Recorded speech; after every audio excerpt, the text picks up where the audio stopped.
Bora, porra! Muito bom! Uau!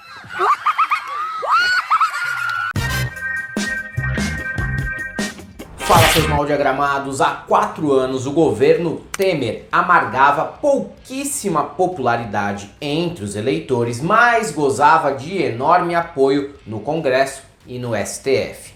E como o MDBista não estava disputando concurso de Miss, categoria no Prêmio Multishow e nem cogitava reeleição, o suporte das casas legislativas e do judiciário era o suficiente para ele aprovar aquilo que foi o maior ataque aos direitos dos trabalhadores na história do Brasil e que ficou conhecida também como reforma trabalhista, que foi aprovada em julho de 2017. À época, a imprensa, de uma maneira geral, ficou ao lado do vampirão. E isso não é achismo da minha parte ou crítica baseada em evidência anedótica. Desenvolvido pelo cientista político e coordenador do Laboratório de Estudos de Mídia e Esfera Pública da UERJ, João Feres Júnior, a ferramenta Manchetômetro faz um monitoramento diário da cobertura dos principais veículos da grande mídia sobre temas como política e como economia. E por meio dessa ferramenta, descobriu-se que Folha, Estadão e o Globo cederam espaço para opiniões favoráveis a essa reforma impopular que variavam entre 83%, 87% e 90% dos textos sobre o assunto nestes jornais respectivamente. Com isso,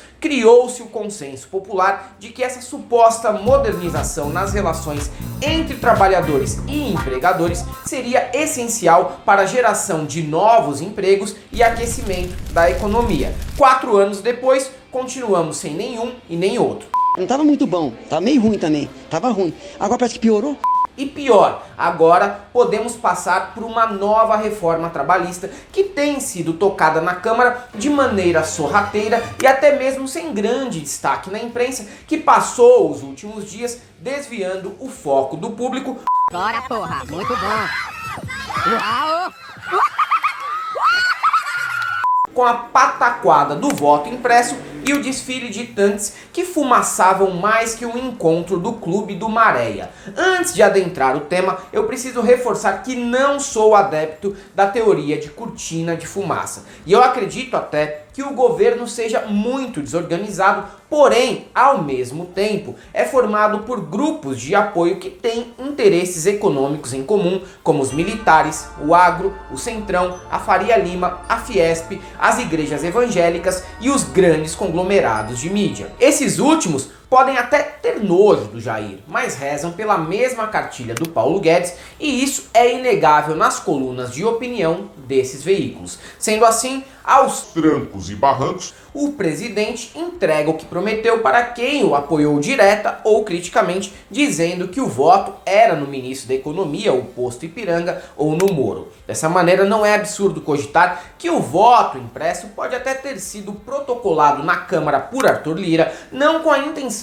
de desmoralizar o golpismo do presidente, mas como uma distração para a votação da MP 1045, que aprofunda ainda mais a crise no trabalhismo e nos brinda com um retrocesso que leva a mão de obra brasileira para patamares dos anos 20, mas do século passado. Isso, inclusive, dá até saudades da época em que o Jair falava que pretendia fazer os cidadãos viverem no Brasil dos anos 70. Quem dera! Apesar de estarmos em meio a uma ditadura naquele período, ainda tínhamos alguns direitos, vivíamos o auge da MPB e do Fusion Jazz e da pornochanchada também. A situação agora nos leva quase ao momento em que Donga registrava a primeira música gravada no país, o samba pelo telefone, em 1916. A medida provisória 1045, cujo relatório final é do deputado Cristino Áureo, do PP do Rio de Janeiro, e que já teve texto base aprovado no dia 10 de agosto, é um verdadeiro compilado de absurdos e poderia até ser apelidada de revogação da Lei Áurea ou mesmo Lei Áureo, para aproveitar o trocadilho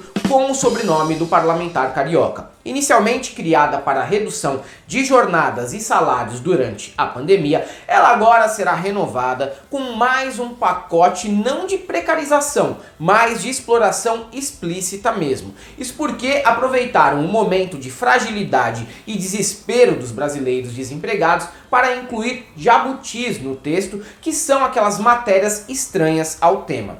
Em tese, isso é até anticonstitucional, mas como a meta é transformar o Brasil no maior laboratório do ultraliberalismo mundial, obviamente que isso não será um impeditivo para o avanço da MP. Segundo Áureo, os aditivos têm como objetivo gerar emprego para pessoas jovens e com dificuldade de inserção no mercado de trabalho. Apesar da suposta nobreza da intenção, lendo o texto, fica evidente que a ideia é reduzir custos para o empregador e nada mais. Um desses aditivos é o programa Primeira Oportunidade e Reinserção no Emprego, o PRIORE, que é só a carteira verde e amarela disfarçada. Trata-se de um tipo precário de contratação de trabalho para pessoas de 18 a 29 anos e pessoas com idade igual ou superior a 55 anos, sem vínculo formal, por mais de 12 meses. Além de afastar o direito à indenização de 50% dos salários devidos, no caso de demissão do emprego antes do prazo de vigência estipulado, reduz a multa do FGTS de 40% para 20%. Já as alíquotas do FGTS também são reduzidas de 8% para 2%, o que também representa aposentadoria apenas aos 120 anos. Caso aprovado, as empresas poderão contratar até 25% da força de trabalho nesta modalidade. E vão mesmo. Outra inclusão absurda é o REQIP, Regime Especial de Qualificação Produtiva. Segundo Davi da Caixa, economista do PSOL, a ideia desse dispositivo é criar um modelo sem vínculo empregatício, firmado por meio de termo de compromisso com duração de 3 anos para pessoas de 18 a 29 anos. Pessoas sem vínculo registrado em carteira de trabalho há mais de 2 anos e pessoas de baixa renda oriundas de programas federais de transferência de renda também se encaixam. Trata-se de uma prestação precária de serviço ou trabalho eventual disfarçada de formação profissional para afastar a caracterização de relação de trabalho. Mais ou menos como os estagiários, que já ganham menos que os formados, mas desempenham atividades semelhantes, sabe? Então, só que com uma remuneração muito pior. A bolsa oferecida é de até R$ 220 por mês, paga pela União, somada a uma bolsa de incentivo à qualificação paga pela empresa e que terá o mesmo valor, o que gera uma fantasiosa remuneração mensal de R$ 440 para trabalho em meio período.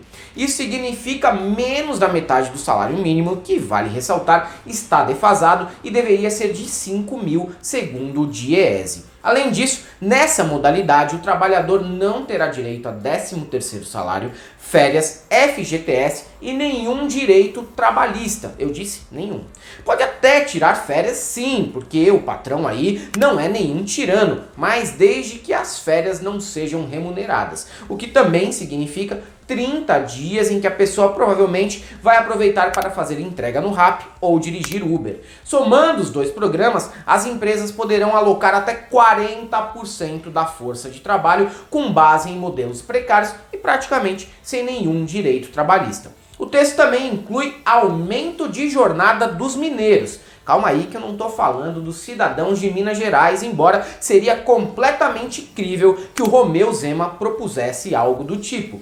Os trabalhadores de Minas poderão ter sua jornada expandida de 144 para 180 horas mensais, com um intervalo que deixaria de ser de 15 minutos a cada 3 horas para algum período negociado entre patrão e empregado, o que deve ser algo entre 0 e 5 minutos a cada 6 horas, segundo o histórico desses acordos recentes no país. Caso a MP seja aprovada pelo Senado da maneira que foi apresentada, bancários, jornalistas e operadores de telemarketing, entre outros trabalhadores com jornadas reduzidas, também terão redução no valor do pagamento de horas extras. O texto prevê uma extensão da jornada para 8 horas diárias para esses trabalhadores e determina que o pagamento da hora extra tem acréscimo somente de 20%. Hoje, vocês devem saber, a legislação trabalhista determina que a hora extra tem acréscimo de 50% quando trabalhada de segunda a sábado e 100%